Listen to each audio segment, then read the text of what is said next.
I'm running for San Francisco Community College Board this November. As you all know, we're in a very serious situation with the budget. And having spent a decade working with students as a student from City College and from a CSU, State University, we know that tuition and fees are going to be going up. This is really drastic. It's very difficult on students and their families. We're really pricing people out of an education by continually funding and leveraging the budgets on the backs of students. And that is the crux and the thrust of my campaign this year. I'm Dr. Carol Woolman. I'm running for Congress in Congressional District 1 against the Democrat Mike Thompson. And my comments on the economy are as follows. The problems that Bruce and others refer to originate at the national policy level, and then they're felt at the local level with schools and healthcare and other community services getting cut. The Bush administration has massively transferred funds from the middle class to the very wealthy, and they've used two main mechanisms for doing that. One are the tax cuts for the wealthy, and the other is the war in Iraq, which continues to cost almost $1 billion per day, and much of that goes to corporations that are associated with the Bush and Cheney families, that is Carlyle and Halliburton. So they're basically taking money from American taxpayers and putting it in their own pockets. And the loosening of oversight of the stock market and housing loans has also led to massive fraud and a huge problem with bankruptcies and foreclosures. And legislation is making it more and more difficult for homeowners and just regular people to get out of debt. We're encouraged to get into debt and stay there and become wage slaves. So to help people locally, what we need is a freeze on foreclosures. We need to return to the progressive income tax and generally stop privatization and restore the commons via the general funds. Hi, my name is Mark Sanchez. I'm the president of the Board of Education in San Francisco. I am running for supervisor for San Francisco, District 9, which covers the Mission and Bernal Heights area of the city. I'm also an 8th grade science teacher during the day, and I just actually went on a college tour this last week. And the first college we went to was UC Berkeley, so we came here. My students are all low-income Latino. They mirror pretty much what half the state is. Half the state's public school kids are poor Latino kids. Yet at this university, the most prestigious in California, it's a public institution, only 10% of the students that are enrolled here are Latino. And the same can be said, obviously, for African American and other underrepresented minorities. And the reason that is because we are not funding education. California is 46th out of 50 states in per pupil funding, and that is reflected in how we are able to educate our students. There are no qualified, in any numbers really, science teachers and math teachers and other hard-to-fill areas in our schools, and who feels the brunt of that mostly? Poor kids of color. With the money that we're spending on the war, we could be putting those resources into our schools, and we would have better outcomes. So I just want to go over some numbers here. This is from nationalpriorities.org. This is what we're spending on the war for California. $66.2 billion thus far has been spent on the war from our taxes, just from California. In San Francisco, that amounts to $1.8 billion. For each household in the United States, it's $4,681. For each person in the United States, that's $1,721. That's $341.4 million a day has been spent on this war. When we talk about the economy, we're really just talking about the war, the amount of money, the resources the president calls our treasure that's going into the war on a daily basis is sucking the life out of our country and our kids, and it needs to stop.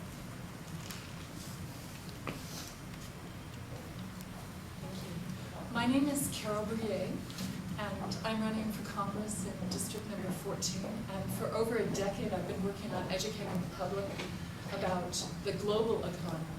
And I frankly believe that it is a war economy, and it undermines the health and well-being of the planet, all of us who ultimately depend upon the water, the air, and the living soil for our basic sustenance.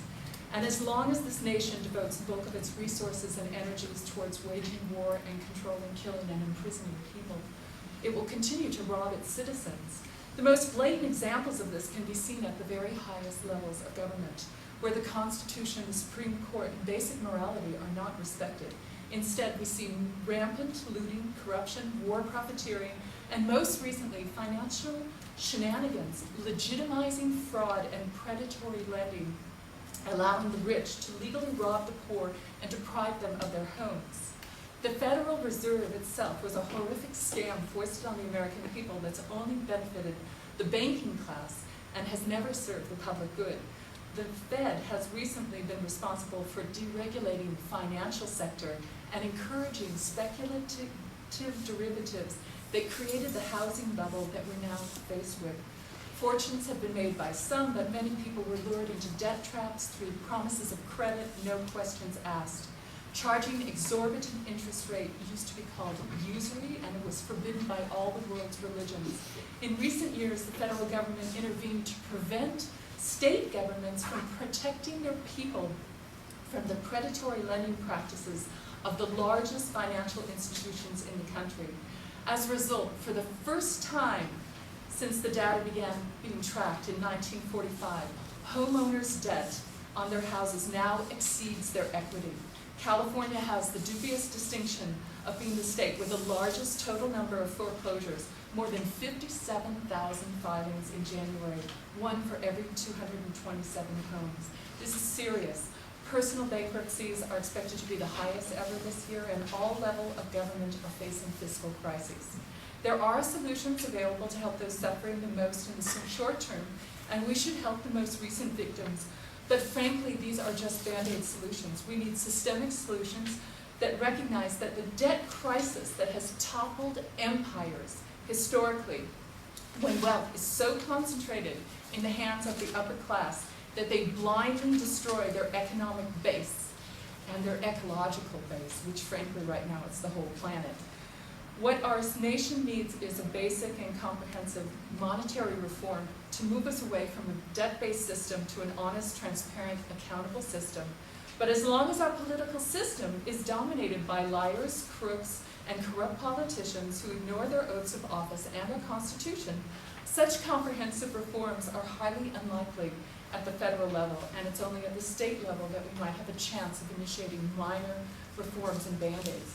I'm appalled that Congresswoman Eshoo, the incumbent that I'm running against, has been working so closely with the NSA to fight counterterrorism and embracing the so-called war on terrorism that has provided the Bush administration with an excuse to undermine civil liberties at home as well as wage this incredibly expensive war against the world, siphoning resources from the poor to the rich, and Eshoo has embraced this agenda. So the real terrorists, I believe, are in the White House and should be impeached. We should be exposing their lies, and the criminals, getting out of the war business and redirecting resources to healing and improving people's lives and the failing ecosystems upon which they depend. Thank you. What's your main obstacle in defeating your opponent? I would say, frankly, that our biggest obstacle has been the media just getting the most basic facts and information out to the public. A lot of the public has no idea what's going on. They don't know what my opponent's position is on a number of things. I do know that she is working closely with the NSA for her. She feels the greatest threat to the country today is the cyber terrorism threat. Well, I think that the threat against free speech and liberty and speaking out is much more serious, and that the whole war on terrorism is bogus to some degree. That what we really need is to have free speech and not just free speech zones, which are far away from the press and the public. Just, for example, I marched on my congresswoman demanding a congressional investigation of 9/11. The basic facts about 9/11 still haven't reached the public. I've published these deception dollars, which have websites leading to websites which challenge the official narrative of 9/11. And there's legislation saying that the threat to the American government is domestic terrorism at this point, and radical ideas, thoughts, beliefs. This is the biggest threat to the government. And her whole thing is cracking down on the internet and on websites, calling some websites terrorist sites because they challenge the official point of view, when actually they're just trying to get out basic facts that we haven't been able to get out into the mainstream press. I have a book here, it's called 9/11 Contradictions by David Ray Burton. It just came out. And it just looks at 25 major contradictions in the official story of 9/11. These can't possibly be true, and we need a real investigation. We know that there's a cover-up. We know that they based the whole 9/11 report on tortured confessions, which are completely unreliable. So I think that the challenge is educating the public about the basic facts about what's going on. You referred to the federal level and state level where things are happening.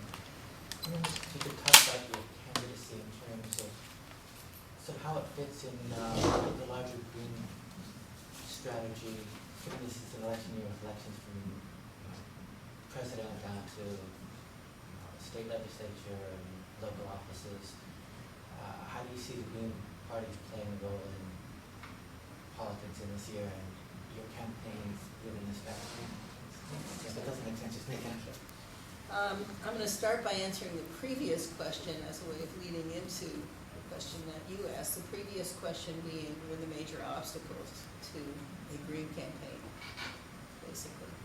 And I would say the biggest single obstacle is, I agree that the press has a lot to do with it, but the biggest single obstacle is that the dominant paradigm is of the two-party system. And people don't think about a third party as a viable option. And so, of course, the media reinforces this, but a lot of people are just afraid to kind of step outside. They'll be called terrorists. I actually had one person refuse to circulate a petition for me because she was working for a Green, she might be called a terrorist. So this is the kind of paradigm that has been presented to the American people. It's like, if you don't go along with the war parties, and there are two war parties, the Democrats and the Republicans, then maybe you're a terrorist. So that's what we need to break through in my understanding of things, is that we need to make the people understand that they're going broke because of the war economy, and that both major parties support the war economy, and that the only way around that is to go to third parties and coalitions of third parties. Carol and I are both in a coalition, two coalitions actually, national candidates who are running for Congress. Now, as far as how this fits into the overall strategy for the election year, we do, of course, have Green candidates for Congress, and we'll figure out who the final candidate is at the July National Green Convention. I'm sure hoping it's going to be Cynthia McKinney. I love her. But anyway, we kind of assume that the president, whoever it's going to be, will be from one of the two major parties, and that it will be a war president.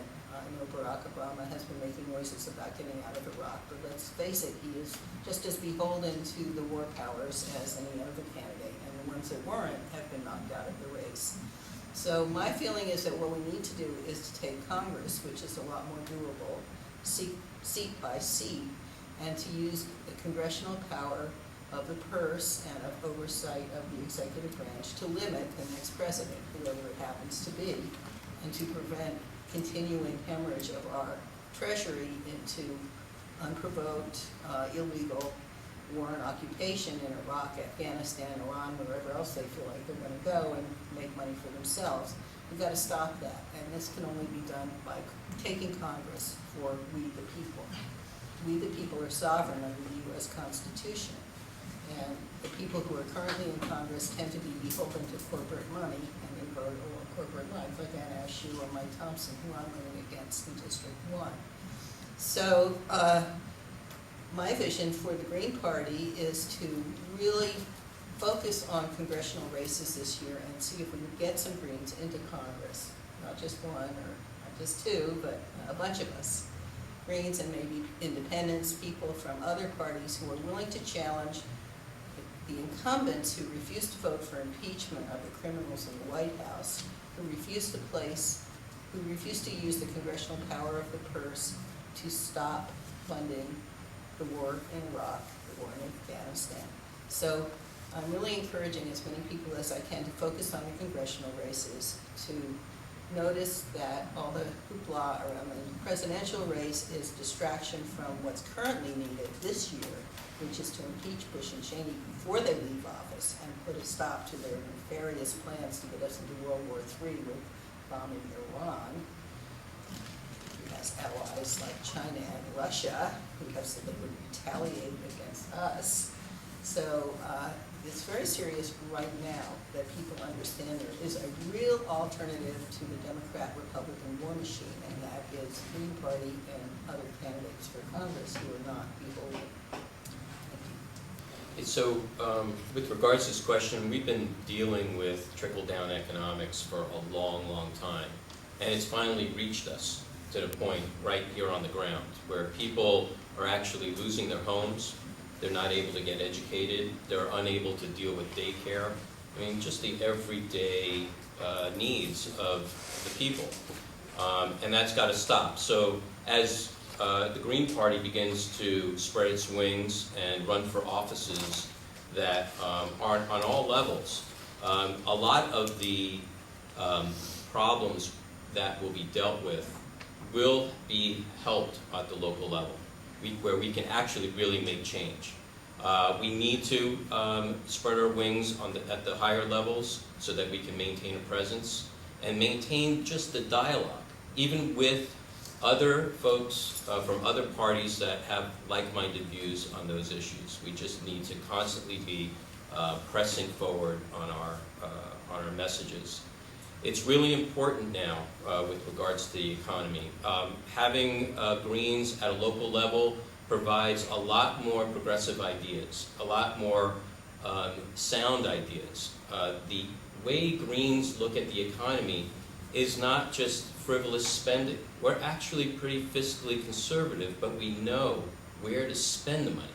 And it's not on war, and it's not on the military, and it's not on a lot of bureaucracy. It's on how we get to serve the people and how they will get served. And I think that this is really important now with the impending increases on students and their families in the community college system. This is, I think, the 6th year that we've had an increase. It gets compounded every year. So when you look at the cost on top of with books and now with the cost of living, it makes it really tough just to get a community college education.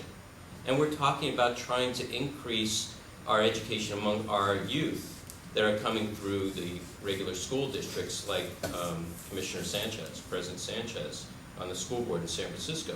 He knows exactly how hard it is for his kids to get to a place of the institution that I want to help and represent. I was a student there at City College of San Francisco. I worked with students across the state from all 3 systems to try and curb this increase. But the legislature at the state level is unwilling to take hold of this problem. If you close one prison, just one, you could put hundreds, if not thousands of students through school. But the legislature is unwilling to do that. And so we need to start somewhere, and we need to look at some of these large, heavy spended programs and look at other ways to deal with them so that we can help folks get a real education. Getting that education is going to help them get housing. Housing is also going to help them get them education too. It's a two-way street. But one of the things that are really missing when you go to school is how do you learn about how the world works? You're not really learning that. And that's what's really important. And a lot of that is what I'd like to push for in the community college level, because that's where young folks are becoming adults, and a lot of these issues are reaching them at home now. So why shouldn't they learn about it? They're not going to be able to learn it at home because their parents don't have enough education to know it themselves. Even the highly educated folks are having problems. So I think it's really important at the community college level when young folks are now coming through high school and now having to deal with taking out loans and buying very expensive items and having a car and possibly going out on their own and renting an apartment. Just knowing how these things work is really important. And that is going to be a major platform piece for me on my campaign coming up. Thank you. I think that the Green Party does well when it runs local candidates.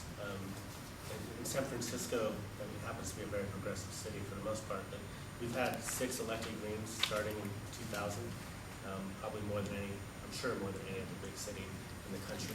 And that's because Greens locally are able to work and put their efforts toward smaller issue candidates and be able to propel them along. And I think even for congressional districts that can work as well.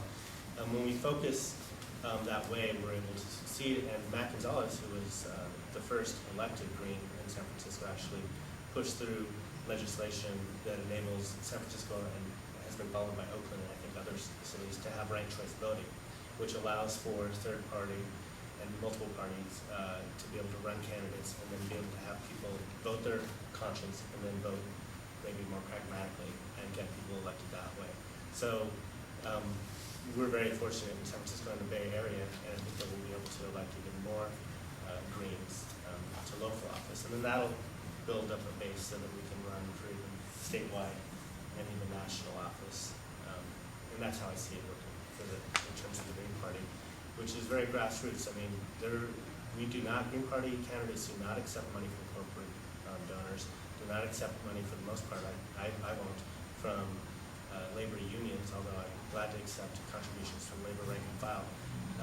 But that's the way we run our campaigns. We want to be able to say that we are, and act as though, and be unbeholden to a larger interest so that we can represent the people. What's the #1 issue that you're going to tackle if elected in your? Well, for me in San Francisco, the outgoing supervisor from my district is an educator, Tom Amiano, who's running for assembly. And he was a teacher in San Francisco and then on the school board. And in many ways, I'm kind of following in his footsteps. And I would like to do what he's done. He's really made public education a focal point. The city of San Francisco, or any city, has no obligation to fund education because that's a state's responsibility. About 9% of funding comes from the state. But he has helped, and I've worked with him to author the Prop H, which is putting $60 million from the local city's budget into the schools to bring back things that used to be part of education, such as librarians, art, music, and sports. He worked on the Rainy Day Fund, which looks like we're going to have to use this year for schools because of the state's, the governor's impending cuts to schools at 10%.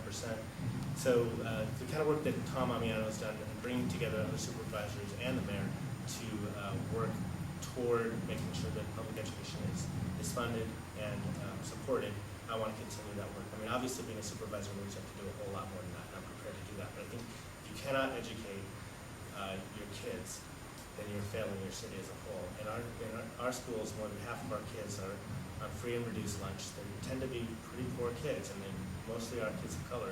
30% of the kids in San Francisco go to private schools. They're doing fine. Those are the more wealthy, families. But our public schools are hurting. I think the city has to stand up behind the schools.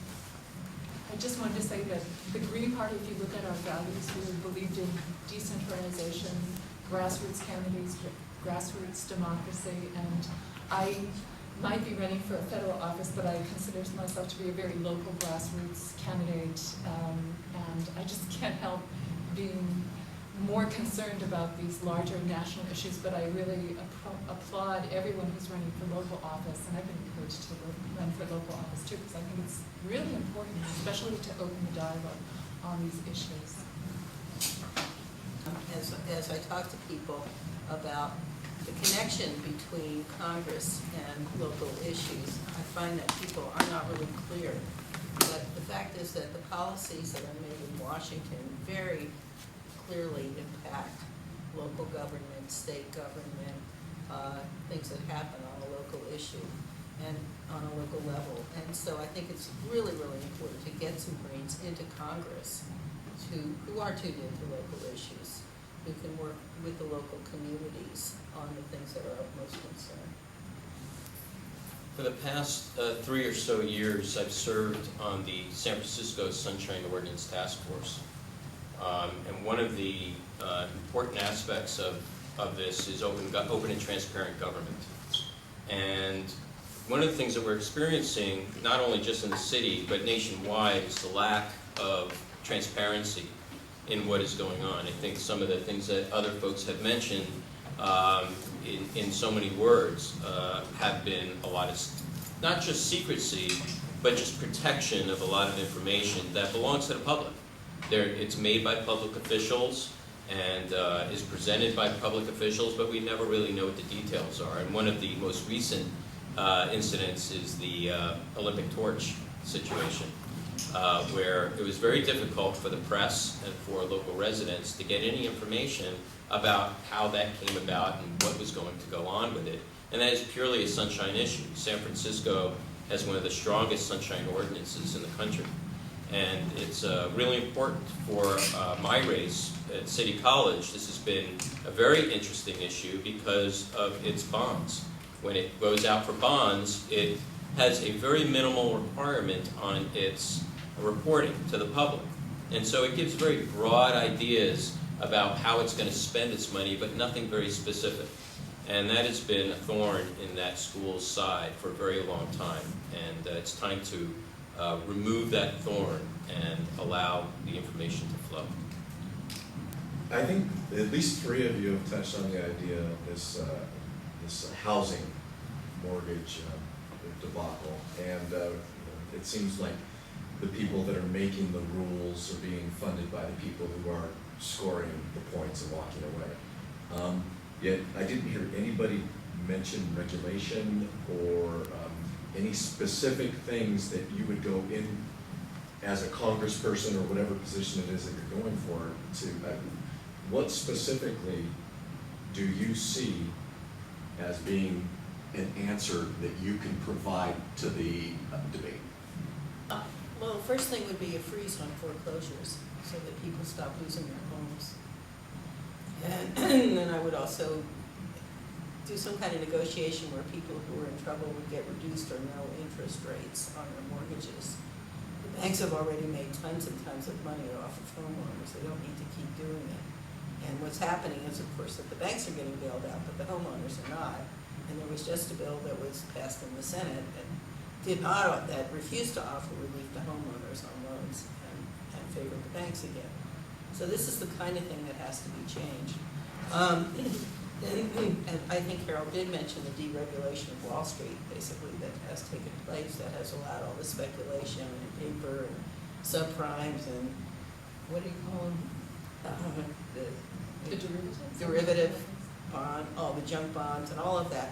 That was not allowed until Bush came into office and did the deregulation, and of course the result is that we're bankrupt.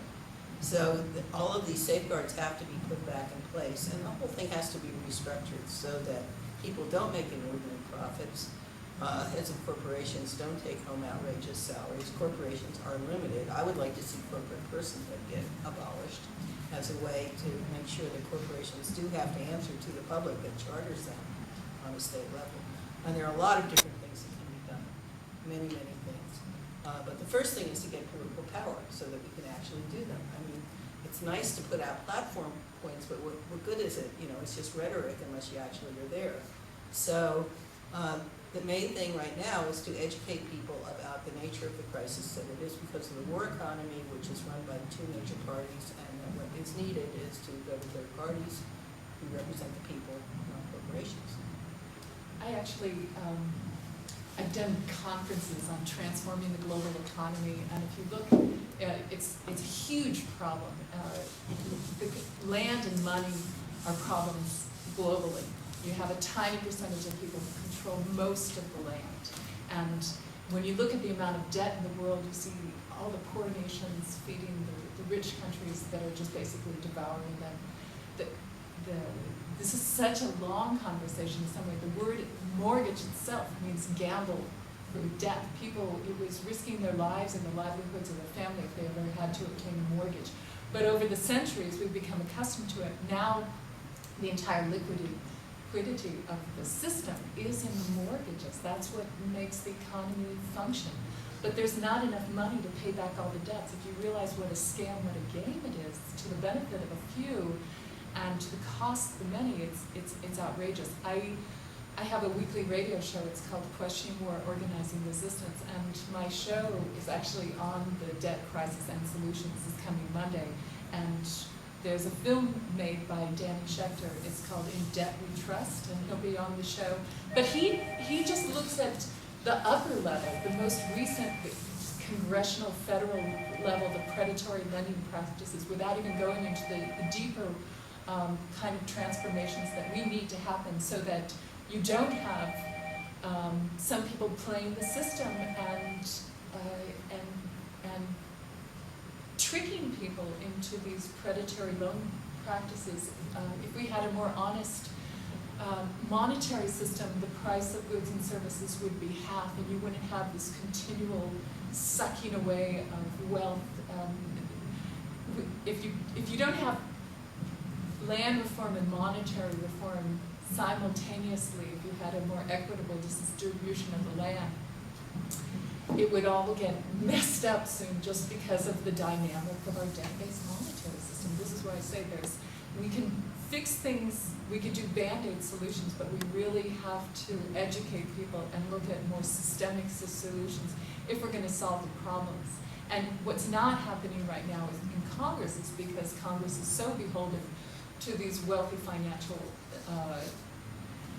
entities that they aren't even going to expose the true nature of the problems and begin to address them. But there are just the fact that people are being forced into homelessness, and you have all these buildings being boarded up. I mean, there's some pretty obvious solutions here. We have to reprioritize things to assist those who need help, and that can probably be done on every level of government.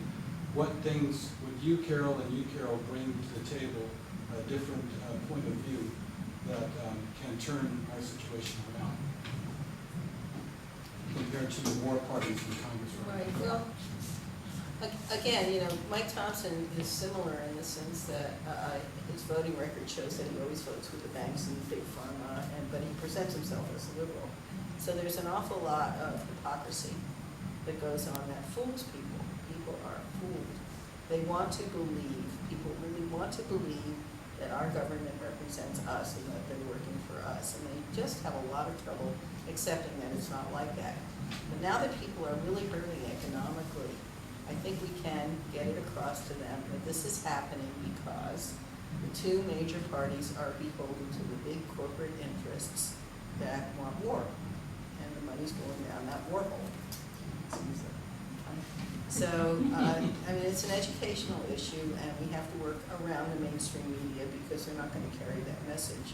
So, personally, I'm working with a system of phone banking and direct mail and radio shows and internet stuff, videos, a lot of video media things, to try to educate people, and I've got till November to do it.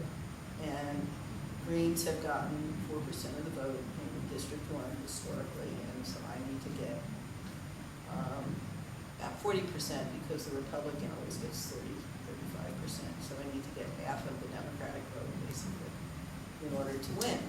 And so my hope is that I'll be able to ride the wave down, the downward wave of economic turmoil, to use that to let people know that they have a choice, they have an alternative. There is a good alternative to what's going on, but they need to elect people like me and Carol in order to make it happen. So that's the strategy. So Anna Eshoo said that it was more important to spend the time in Congress on things like health and welfare, which are important, of course, but do you think it's more important to look at the big issues like having a law-abiding president? Oh, of course. And I mean, I am running for Congress again because I ran in 2006 on a truth, peace, impeachment platform. And Anna wouldn't do anything towards impeachment. She's best friends with Nancy Pelosi. And she also was a co-sponsor of the Intelligence Transformation Act. Whereas I would like to dismantle our intelligence agency, she is beefing them up and working collaboratively with them and supporting the whole bogus, false, fake war on terrorism. And I think that should be expose. I think we should hold the terrorists in the White House accountable. I think we should have a real investigation of 9/11. I don't think we should be training terrorists at the School of the Americas. We shouldn't be aiding and abetting military dictatorships throughout the world. I'd like to see a dramatic shift in foreign policy as well as domestic policy. I mean, right now, everything is that paradigm of fear, of weaponry, the false sense that we could have security by having the most weapons. No, I don't think so. So I'd like to see that dramatic shift, but the reason that I'm running is I want to see building a grassroots movement throughout the United States. And I must say, I'm running in Palo Alto because I live in Palo Alto. I have kids, I have family there, and so that's where I'm running. But I think we really do need a national movement. I think we're part of a much larger global grassroots movement that is challenging corrupt governments everywhere, and in solidarity, with people throughout the world who recognize what's going on, who see the imperial overreach of the United States. I think the reason they're so paranoid about the internet is because they feel that they have lost the message, that we actually have the message, and that we are a threat, and that this is a time of a renaissance in communications technology, and there is a tremendous potential for change. In fact, I tried to get, Wayne Madsen had a report, and it was called the Conflict and Revolution Report, and I haven't had a chance to read it yet, but supposedly it's a secret report that's circulating in Congress right now, predicting that in 2008 there will be either a massive world war or a revolution in the United States. And I think they're just so afraid of people getting the facts, getting the truth, becoming politically aware and mobilized, that there is a potential for change. There's a lot of people who are outraged. They just don't know what candidates would represent them, truly. I think there's a lot of hope behind Obama, which is a good sign, but I think it's a false hope. I think it's probably best represented by Cynthia McKinney, who to me is a genuine, real person. Well, she's also been skewered by the press, skewered by the Democratic Party, but she's a real person who cares about people and would champion human rights in the United States and also see the larger picture. So I see, somebody gave me an idea. I think the best ideas come from the grassroots of, okay, let's change the way we communicate with Washington, D.C. Let's have low-power television stations in every congressional district so that the congressperson can communicate directly with their constituents, and constituents could communicate directly with Congress. And they can discuss what issues are before Congress. And Congress critters can get the feedback directly from constituents. We're for or we're against that. These are the reasons why. And as Bruce, I think we should have tremendous transparency in government. The worst legislation is passed in secret, and it's totally beholden to special interests. If we open it up so that the public has a clue what's going on and sees what's going on and becomes a real watchdog participant, we have genuine democracy instead of oligarchy in this country. And the real linchpin is, I think, communications, and also the fact that our debt-based system forced so many people to survive, to work these horrific hours, so they can't follow the news. It's a lot of work to figure out what's going on and try to come up with solutions. It takes a huge amount of time. I'm really lucky and I'm privileged in a lot of ways because besides being a mom, I'm just an activist. All I'm doing is trying to figure out what's going on and to solve problems and educate people. But most people, they're just trying to get food on the table, keep a roof over their heads. They're just maxed out with the stresses of life, and they don't have that opportunity. They have a pretty good idea that somebody is benefiting from the system and that they're paying for it, but the details they don't know. They don't have that time. So if we make it easier for people to access the information and to get their voices heard and empower Congress people to genuinely represent them. What pisses me off the most about Anna Eshoo is those town hall meetings we have had where everyone says, we're for impeachment, we're against NAFTA, and she blows everyone up, and she votes the wrong way, she goes along with the White House and the elites, and with a smile on her face. That's why I'm running.